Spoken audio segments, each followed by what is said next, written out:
In late 2024, the Philippines passed two landmark laws, the Philippine Maritime Zones Act and the Philippine Archipelagic Sea Lanes Act. These laws define the country's maritime boundaries in line with the United Nations Convention on the Law of the Sea.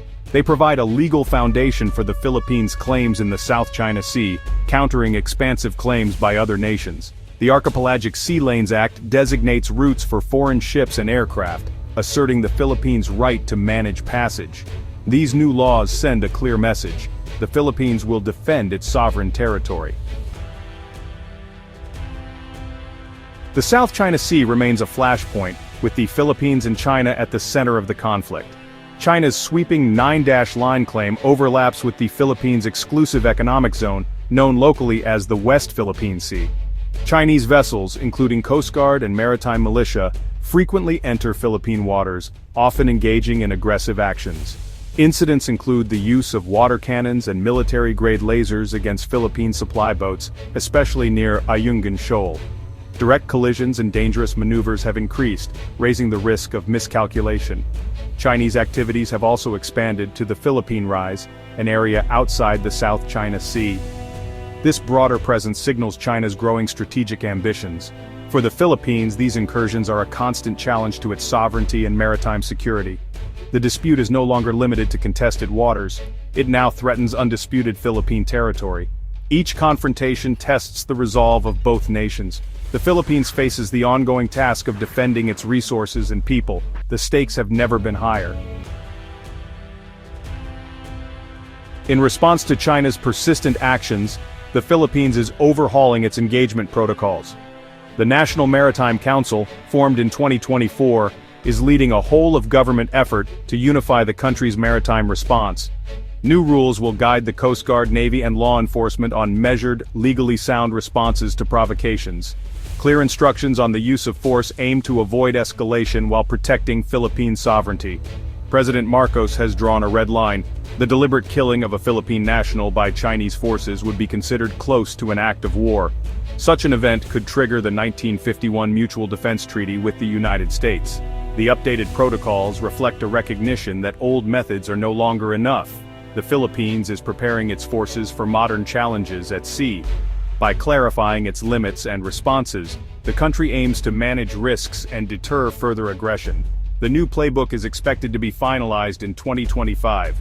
The message is clear: the Philippines is ready to defend its interests.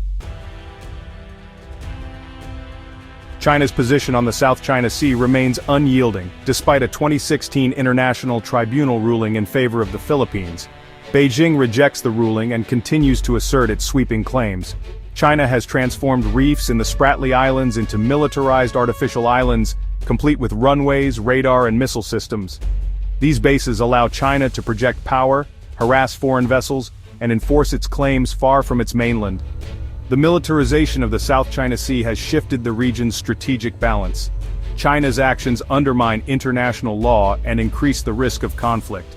For the Philippines, this means facing a powerful neighbor determined to impose its will. The constant Chinese presence makes it difficult for other countries to access their own maritime resources. The challenge is not just legal, it's a test of resolve and strategy. China's defiance forces the Philippines and its partners to adapt. The stakes are regional stability and the future of the rules-based order. The contest for the South China Sea is far from over. To counter China's gray zone tactics, the Philippines has embraced assertive transparency. The Coast Guard and military now routinely document and publicize encounters with Chinese vessels. Journalists are embedded on patrols, and high-quality evidence is quickly released to the public. This strategy exposes China's aggressive actions and shapes the global narrative.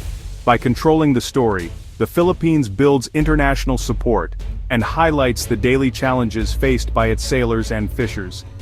Every incident becomes an international news story, putting pressure on China. Despite these efforts, the Philippines maintains restraint, emphasizing it will not escalate the conflict. Officials stress adherence to international law, portraying the country as a responsible actor. The transparency campaign is a calculated diplomatic move, not a sign of weakness. By rallying global opinion, the Philippines seeks to hold China accountable. The evidence gathered is used in diplomatic forums to call for respect for international law. Information has become a powerful tool in the Philippines' statecraft. The world is now watching. The Philippines is not alone in this struggle. Strengthening international alliances is central to its strategy. The 1951 Mutual Defense Treaty with the United States remains the cornerstone of Philippine security. Joint military exercises with the U.S. have increased in scale and complexity. The Philippines is also deepening defense ties with Japan, Australia, and negotiating agreements with Canada and France. Trilateral drills and expanded cooperation enhance maritime security and deterrence. Support from the EU, UK, Germany, India, and South Korea further broadens the coalition. These partnerships send a clear message: the South China Sea's stability is a global concern. Alliances provide diplomatic backing, military capability, and a united front for a rules-based order. The Philippines' network of allies is a vital counterweight to China's power. As Manila pursues diplomacy, its alliances ensure it is not isolated. Regional stability depends on these collective efforts.